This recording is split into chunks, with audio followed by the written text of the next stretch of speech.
इस कार्यक्रम के प्रायोजक हैं कृषि एवं किसान कल्याण मंत्रालय, भारत सरकार। हर जोखिम से निकल कर फसल आए, सुरक्षित हो जाए। फसल बीमा से हर किसान अब आत्मनिर्भर हो जाए। संकट के समय प्रधानमंत्री फसल बीमा योजना किसानों के लिए वरदान है। अब सूखा पड़े या बाढ़ आ जाए कोई डर नहीं, अब ओले पड़े या कीट पतंगे फसल खा जाए कोई फिक्र नहीं, क्योंकि हमने लिया है प्रधानमंत्री फसल बीमा। बुआई से फसल कटाई तक हर जोखिम का दावा, न्यूनतम प्रीमियम पर अधिकतम भुगतान का वादा। योजना से हर साल जुड़ रहे हैं 5 करोड़ से ज्यादा किसान। अब आपकी है बारी। नजदीकी कृषि कार्यालय, सहकारी समिति, बैंक शाखा, अधिकृत बीमा कंपनी या जन सेवा केंद्र में स्वेच्छा से करा सकते हैं पंजीकरण। फसल बीमा पोर्टल या फसल बीमा ऐप द्वारा भी कराया जा सकता है पंजीकरण। प्रधानमंत्री फसल बीमा योजना, आपकी फसलों का संपूर्ण सुरक्षा कवच। कृषि एवं किसान कल्याण मंत्रालय, भारत सरकार। कार्यक्रम किसान वाणी सुननिए सब बन भैया ने रिसाले भाई की ओर तय राम राम। कार्यक्रम किसान वाणी और इसमें भाई हम जो है ना चर्चा लेके आए हैं खेती बाड़ी से संबंधित, और साथ साथ में हमारा जो पशुधन है उस पर भी बात कर दे रहे हैं, और साथ साथ में भाई जो प्राकृतिक खेती है इस विषय में भी भाइयों के साथ बातचीत कर दे रहे हैं।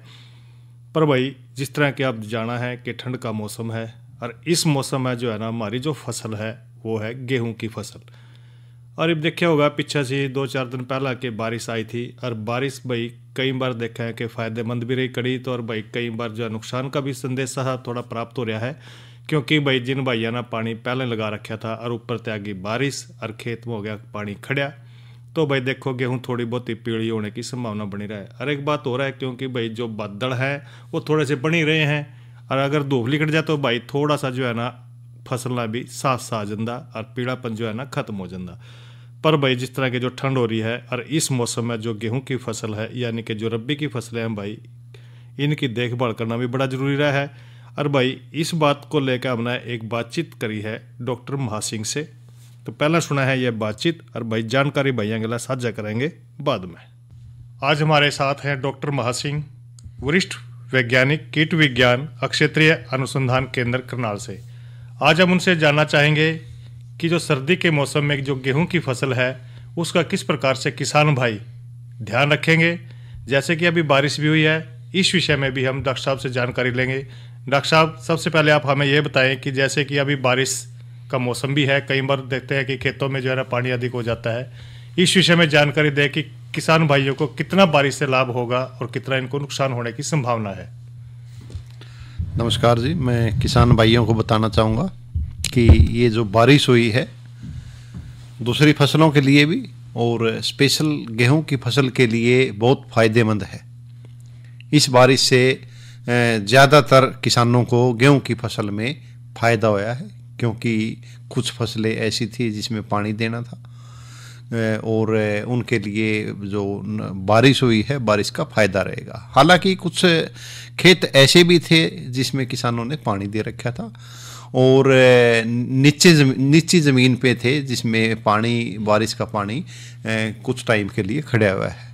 तो किसान भाइयों ने ध्यान रखना है कि जिन खेतों में पानी नहीं खड़ा है उसमें तो कोई ज़्यादा किसान भाई ने ध्यान देने की ज़रूरत नहीं है, और जिन खेतों में पानी पहले दिया था, सिंचाई दी थी, सिंचाई के बाद अब बारिश हुई है और उन खेतों में पानी खड़ा है, तो गेहूं पीले होने का अंदेशा रहता है, क्योंकि गेहूं की फसल पानी के संवेदनशील है। लगभग जिन खेतों में 4 दिन पानी खड़ा रहता है उनमें पानी पीली होने का अंदेशा रहता है। तो किसान भाइयों से मेरा निवेदन है कि जिन खेतों में पानी है उस पानी को जिस तरीके से वे निकालने की कोशिश करें। डॉक्टर साहब, देखते हैं कि सर्दी का मौसम है, इस मौसम में जो गेहूं की फसल है किस प्रकार से इसकी देखभाल करने की जरूरत रहेगी। सर्दी के मौसम में सबसे पहले तो ये जो बताया है कि पानी का देखना है किसान भाइयों ने। अब जो पानी किसान भाइयों ने दे दिया है या बारिश से पानी सिंचाई होगी है, अब अपने आप पानी हो गया नेचुरल, तो उसमें अब लगभग 1 महीने तक पानी की जरूरत नहीं है जी। अब सबसे पहले किसान भाइयों ने जिनकी फसल लगभग 30 दिन के आसपास बिजाई की हुई है, 30 दिन की 35 दिन की, उसमें किसान भाई खाद की मात्रा पूरी कर लें, यूरिया डाल दें। डॉक्टर साहब, जैसे सर्दी का मौसम है हाँ। और देखते हैं कि जैसे अभी जो है ना आजकल भी देखने में आ रहा है कि जो सूर्य है वो बिल्कुल भी दिखाई नहीं दे रहा। इस मौसम में फसल को क्या नुकसान होने की संभावना है? गेहूं की फसल में कोई नुकसान नहीं होगा। अगर ऐसा ही मौसम 10 दिन भी रह जाए, 15 दिन रह जाए, ज़्यादा नुकसान नहीं होगा। तापमान भी घटे, उसमें भी नुकसान नहीं होगा, परंतु सब्जियों में नुकसान होने का अंदेशा रहता है जी। तो डॉक्टर साहब, देखते हैं कि कई बार और कोई जानकारी, जैसे कोई बीमारी आ सकती है, उसके बारे में भी जानकारी दें। सब्जियों में बीमारी आ सकती है, गेहूं में अब बीमारी नहीं आएगी। गेहूं में जनवरी के आखिर में 15 फरवरी के आसपास पीला रतुआ, कई बार पीला रतुए का प्रकोप हो जाता है। वो कई बार ये लगा के चलो कि यमुनानगर बेल्ट में या यमुना की बेल्ट में, यमुना नदी की बेल्ट में, उस तलहटी में होता है और थोड़ा बहुत फैल जाता है। उसके लिए अवरोधी किस्में हैं, उसके लिए भी किसानों को ज़्यादा घबराने की ज़रूरत नहीं है। अब पोजीशन ये है कि जो फफूंदनाशक दवाई भी डालने की ज़रूरत नहीं है, क्योंकि जो सारी की सारी नई किस्में हैं, DBW है, 187 है, 303 है, 222 है, WH 1270 है, जो हरियाणा कृषि विश्वविद्यालय की नई किस्म है, ये सारे की सारी बीमारी के अवरोधी हैं और इनमें बीमारी आने का अंदेशा नहीं है। डॉक्टर साहब, और कोई जानकारी हमारे किसान भाइयों को देना चाहोगे? मैं किसान भाइयों को गेहूं की फसल के लिए बताना चाहूँगा कि मार्च के महीने में कई बार तापमान कम होने की वजह से तापमान बढ़ने की वजह से और वायु में आर्द्रता होने की वजह से सरसों के साथ साथ गेहूं में जो अड़ जिसको बोलते हैं, चेपा जिसको बोलते हैं, वो उसका होने का अंदेशा रहता है। तो इसके लिए किसान भाई सरसों में फरवरी के महीने में ध्यान रखें कि उसमें रोगोर दवाई है, डाइमिथोइट के नाम से आती है, उसको 400 मिलीलीटर और 250 लीटर पानी में मिला के स्प्रे करें। स्प्रे ध्यान रखना है किसान भाइयों को कि दोपहर बाद करें सरसों में स्प्रे, क्योंकि दोपहर पहले जो मधुमक्खी हैं वो पोलन लेने के लिए आती हैं, जिससे कि सरसों की पैदावार भी बढ़ती है। तो दोपहर पहले स्प्रे ना करें, दोपहर बाद स्प्रे करें। जब मक्खियाँ जानी शुरू हो जाए तो उसका फायदा पैदावार पे भी होता है, पोलिनेशन का, मधुमक्खी जो करती हैं, और पैदावार के साथ साथ जो मधुमक्खियाँ हैं उनकी कॉलोनी भी सुरक्षित रहती हैं।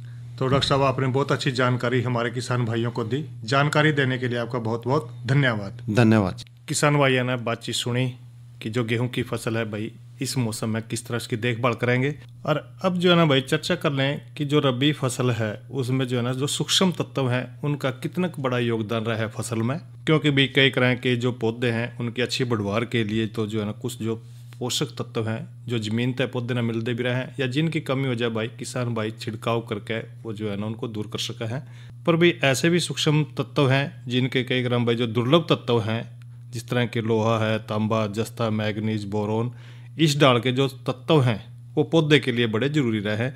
क्योंकि भाई कई ग्राम पौधे की बढ़वार जल्दी होगी जब इन सूक्ष्म जो पोषक तत्व है इनकी पूर्ति पौधा कर ले। लोहे का जिक्र करें तो भाई ये जो है ना क्लोरोफिल बनाने के लिए बहुत जरूरी तत्व है, और लोहा क्लोरोफिल का एक जो है ना अंग नहीं है। पौधे द्वारा जो नाइट्रोजन के जो पोषण है और प्रोटीन संश्लेषण में जो सहायक हुआ है, और पौधों में जो नाइट्रेट है इसका अवकरण भी करता रहा है। यह कोसा विभाजन के लिए बड़ा जरूरी है, और ये बहुत से जो है ना अक्सीकारी जो एंजाइम है उनका संघटक होता है। और इस डाल जो है ना मैग्नीज का जिक्र करें तो भाई यह भी क्लोरोफिल निर्माण में बड़ा सहायक रहा है, क्योंकि मैग्नीज के गिल्ला ही जो है ना पौधे में क्लोरोफिल बनेगा, और पौधों में नाइट्रोजन, कार्बोहाइड्रेट, मेटाबॉलिज्म और जो क्रेब है इसका जो चक्कर चल रहा है सारी क्रिया में बड़ा जरूरी है यो। और भाई मैग्नीज की कमी तय फसलें में जो अवकृत जो शर्करा है या सुक्रोज है इसकी मात्रा कम हो जाए। जब गन्ने में कई ग्राम मैग्नीज की मात्रा ज़्यादा मिला है तो भाई कई ग्राम शर्करा शुद्धता जो है ना अधिक उसमें हो जाएगी, क्योंकि साफ सुथरा बढ़िया मिठास भी हो जाएगी गन्ने में। और भाई इसी डाल जस्ते का जिक्र करा तो यो भी पेड़े के लिए जो है ना उसकी बढ़वार के लिए काफ़ी कारगर है। कार्बोहाइड्रेट के रूप में भाई आवश्यक है, प्रोटीन है, कैरोटीन है या सिट्रीन है, इसमें संश्लेषण में सहायक रहा है। मृदा के जो पौधे हैं उनके द्वारा जो जल अवशोषण को ये बढ़ावा है। इसी तरह तांबे का जिक्र करें तो भाई तांबा भी जो है ना पौधों का श्वसन प्रक्रम पर भी प्रभाव इसका पड़ता रहा है, क्लोरोफिल के विनाश को रोकता है और यह पौधों में भाई विटामिन ए बनाने में सहायक सिद्ध रहा है।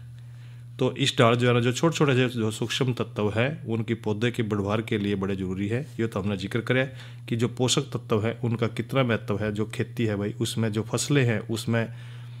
और ईव जो है ना चर्चा कर ले मौसम की। भाई देखा है सर्दी का मौसम बढ़ रहा है, मौसम तो देखो बादल वाला ही चलता रहा है, थोड़ी बहुत कह कर ना करा भाई चमकारा सा दिखा सूरज का सांझे टाइम सी। तो ईव जो है ना मौसम का जिक्र न्यू है कि भाई जो आज का अधिकतम तापमान रहा वो रहा 15 डिग्री सेल्सियस और न्यूनतम तापमान 8 डिग्री सेल्सियस। और कल भी जो है ना भाई तकरीबन जो है ना अधिकतम तापमान रहने की संभावना बन रही है 22 डिग्री और न्यूनतम तापमान 9 डिग्री सेल्सियस। और भाई कल का जो हमारा कार्यक्रम रहेगा वो रहेगा अन्नदाता, और इसमें हम जो है ना कल जिक्र करेंगे कि मोटे अनाज का क्या महत्व है, नई फसल नई उमंग में बात करेंगे, फूलों की बिजाई में क्या सावधानियां रखनी पड़ेंगी, जानकारी देंगे भैया ना बीज उपचार में जैविक खाद का क्या महत्व है। इन विषय पर हम जो है ना कल कार्यक्रम अन्नदाता में बात करेंगे। अरे भाई जो है ना बाट देखते रहे मनोरंजन की, तो इब सुनते हैं पहला एक लोकगीत और बाकी बात बाद में करेंगे।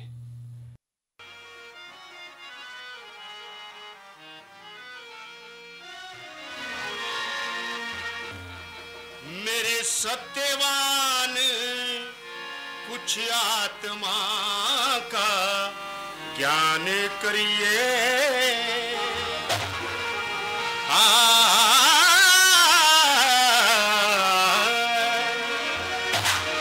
मेरे सत्यवान कुछ आत्मा का ज्ञान करिए,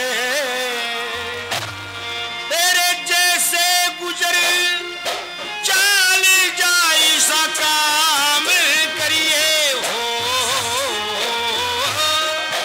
सत्यवान कुछ आत्मा का ज्ञान करिए, जैसे गुजर तेरे चाल जाए सा काम करिए हो, सत्यवान कुछ आत्मा का ज्ञान करिए।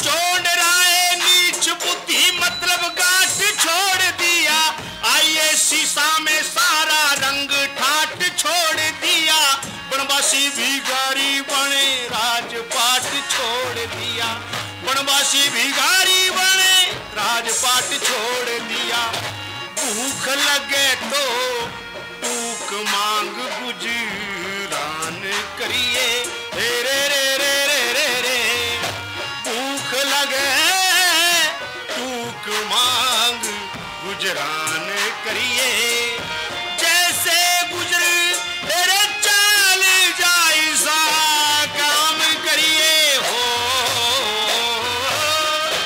सत्यवान कुछ आत्मा का ज्ञान करिए।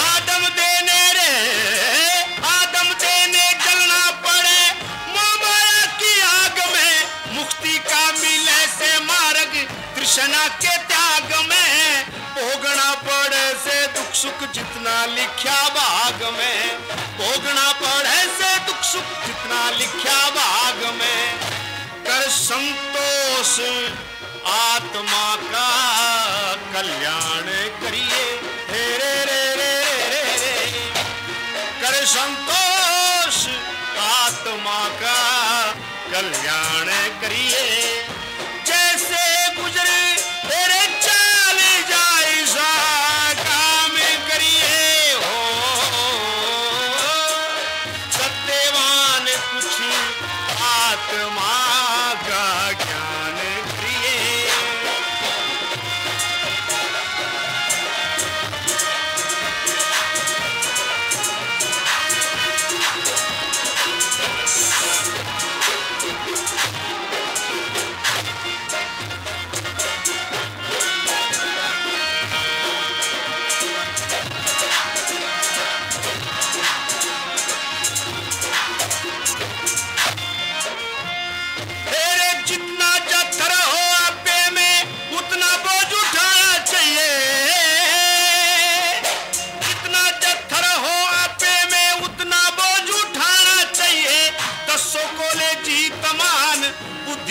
चलाना चाहिए। गृहस्थी का धर्म है कुछ खाना और कमाना चाहिए। गृहस्थी का धर्म है खाना और कमाना चाहिए। अंधे मात पिता की ऊंची शान करिए। हे रे रे रे रे रे। अंधे मात पिता की ऊंची शान करिए। जैसे गुजरे तेरे चाल जायजा काम करिए। सत्यवान कुछ आत्मा का ज्ञान करिए।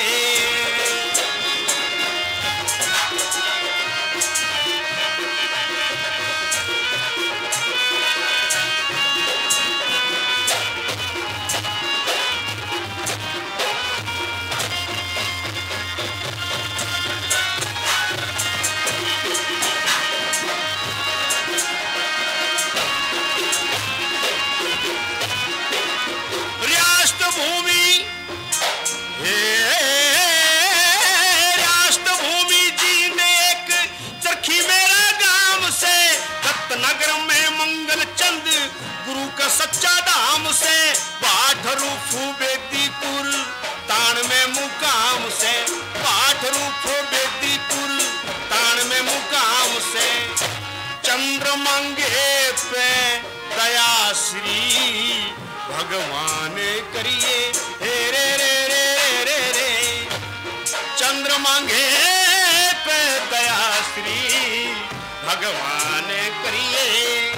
जैसे गुजरे तेरे चाल जायजा काम करिए।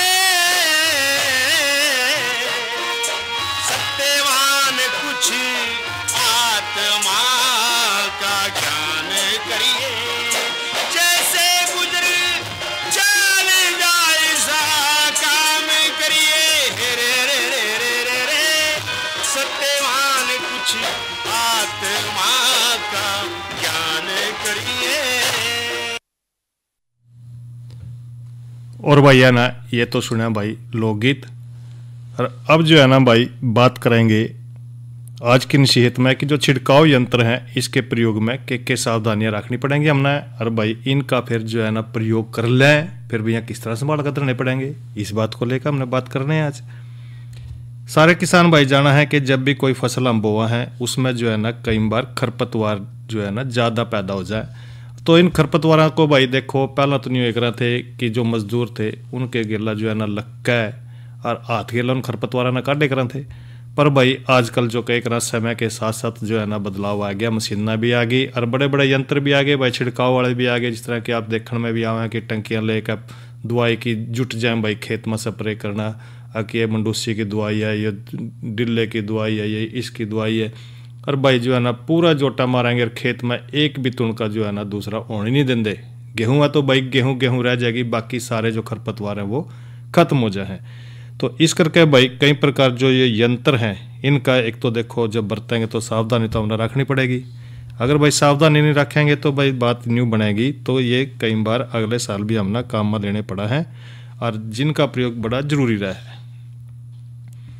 और इस तरह के जिस तरह के हाथ से चलाने वाला यंत्र भी हुआ और भाई पैर से चलाने वाले भी हुआ, बाल्टी स्प्रेयर भी है और भाई पैर 40 स्प्रेयर भी है। और जिस तरह के ट्रैक्टर के लादे है स्प्रे करना, टंकी लेकर ट्रैक्टर के पीछे धर दे, वो भी स्प्रे है भाई, आजकल आ गया है और इसमें जो है ना इंजन और ट्रैक्टर की शक्ति से इसको चला सका है। पर भाई जो है ना छिड़काव यंत्रों का प्रयोग था, पहला उनकी छिड़काव दर का समायोजन करना बड़ा ज़रूरी है, क्योंकि हमने इस बात का ध्यान रखना है कि भाई 1 किले की दवाई है, कितना पानी लेना है, कितने दवाई लेनी है, फिर उसको किस तरह घोलना है, ये सारी बातें हमने ध्यान रखनी बड़ी ज़रूरी है। क्योंकि भाई हाथ चालित जो छिड़काव यंत्र हैं, एक बात यह है कि इसमें खेत में अगर भाई सोचें तो 10 वर्ग मीटर का जगह है कोई, उस पर निशान लगा लें और स्प्रेयर की टंकी को भाई पानी तक भर के जिस तह तक जो है ना पानी भरा गया है उस तह पर टंकी में निशान लगा लें, इस बात का भी ध्यान रखना है। और फिर भाई टंकी तक पहला जो निशान लगा रखे है दोबारा पानी तक भर के भरे गए पानी की मात्रा माप लें और मात्रा छिड़काव किए गए पानी की मात्रा के समान हो। तो इस तरह भाई जो है ना काफ़ी सारी बातें हैं, थोड़ी थोड़ी सी अपना बता भी दें हम, जिनके बारे में जिक्र भी कर रहे हैं। खास बात तो यह है कि छिड़काव यंत्र का जो है ना अपना उचित रख रखाव और जो प्रचालन संबंधी जो है ना समायोजन है या सावधानी बरतनी है। एक तो छिड़काव यंत्र का प्रयोग करने से पहला भाई इसकी टंकी, पाइप और नोजल अच्छी तरह आपने इसको धोना है। टंकी में पानी भर के उसे चला कर देख लें, क्योंकि भाई स्प्रे पंप के जो है ना सारे भाग ठीक तय काम कर रहे हैं कि नहीं कर रहे हैं, इसका यूँ फायदा रहेगा चेक करने का। कहीं किसी प्रकार का कोई रिसाव तो नहीं भाई, कई बार देखा है कि टंकी फूट जा, लीक हो जा, वो टपक दी रहा है और ये अपने ऊपर भी गिर जा छिड़काव जितनी दवाई है वो। टंकी में रासायनिक घोल डालने से पहले अच्छी डाल उसको छान लेना चाहिए। छिड़काव करते समय भाई शरीर को भी अच्छी तरह ढकना चाहिए। हाथा में दस्ताने पहन लें, पैरों में जूते और मुंह पर भाई एक कपड़ा बांध लें सूती कोई, जिस तरह सांस भी ठीक अंदर है थोड़ा बहुत। और भाई क्योंकि अगर पहला देखे करें थे भाई दवाई चढ़ जाए करे थी और बेहोश हो जाए थे, गिर जाए करे थे, तो भाई थोड़ी सी सावधानी इसमें दवाई छिड़कते टाइम आपने रखनी है।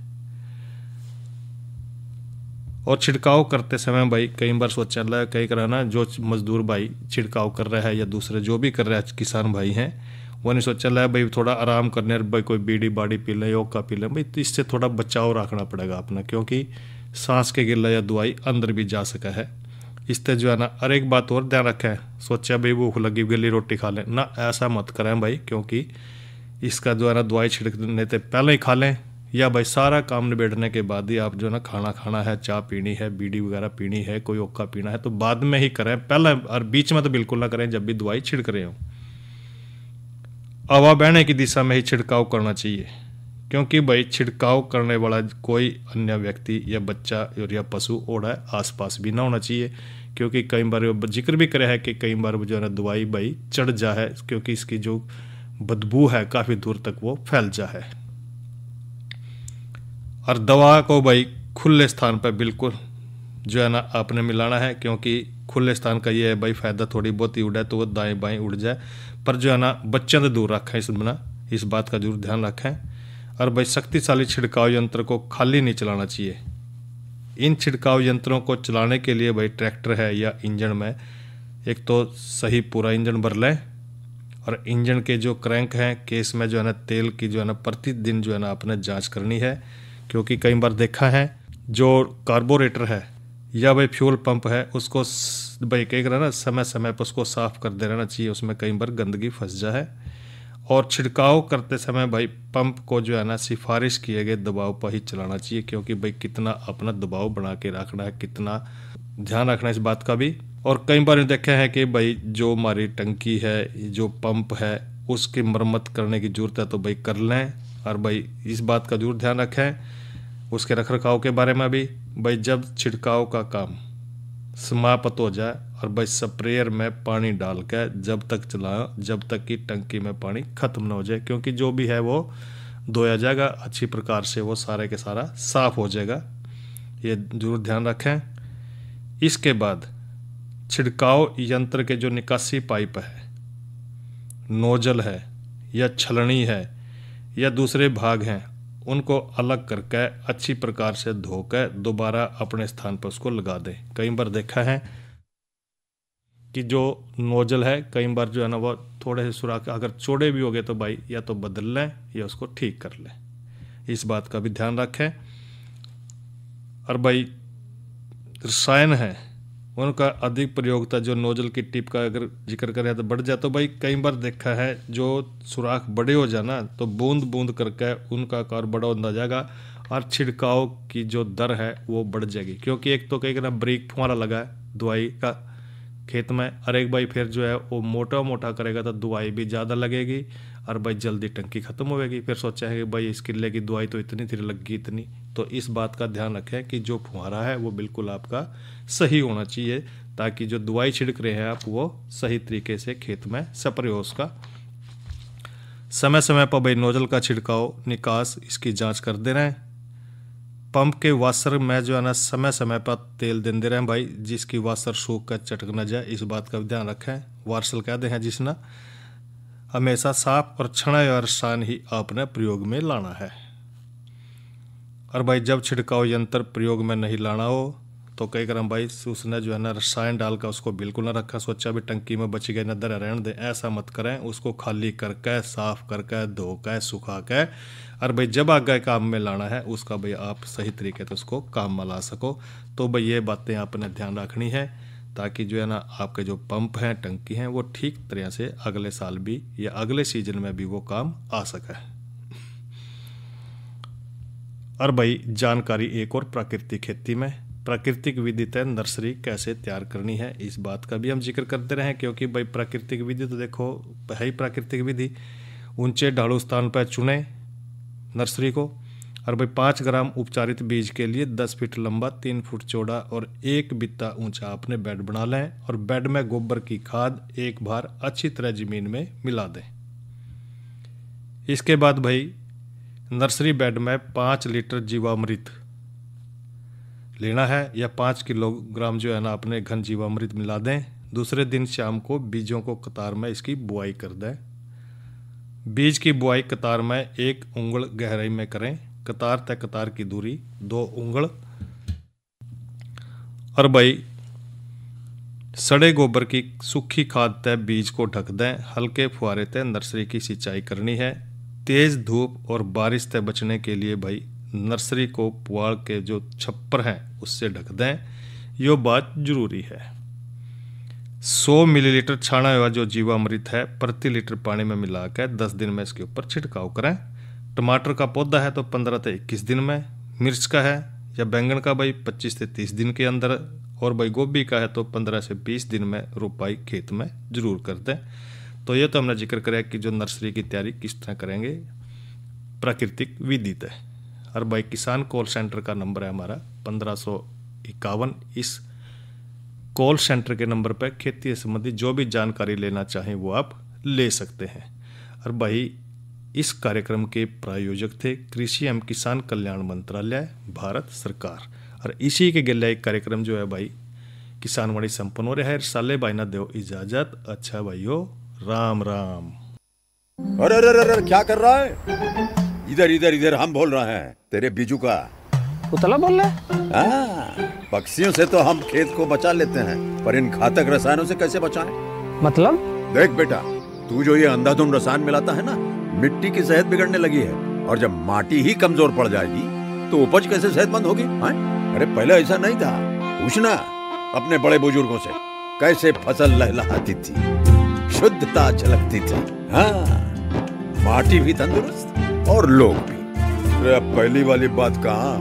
पर अब तो सब यही डाले हैं। सब नहीं, आज भी लाखों जागरूक किसान परंपरागत विधि से फसल उगा रहे हैं। खर्चा कम और उपज की कीमत भी बेहतर पा रहे हैं। सच है? रे बेटे, एक्सपीरियंस से बता रहे हैं। धूप में बाल सफेद नहीं किए हैं। हाँ। ठीक है भाई, मैं भी आज से जैविक खेती शुरू करूंगा। माटी से प्रेम की परंपरा है, परंपरागत खेती।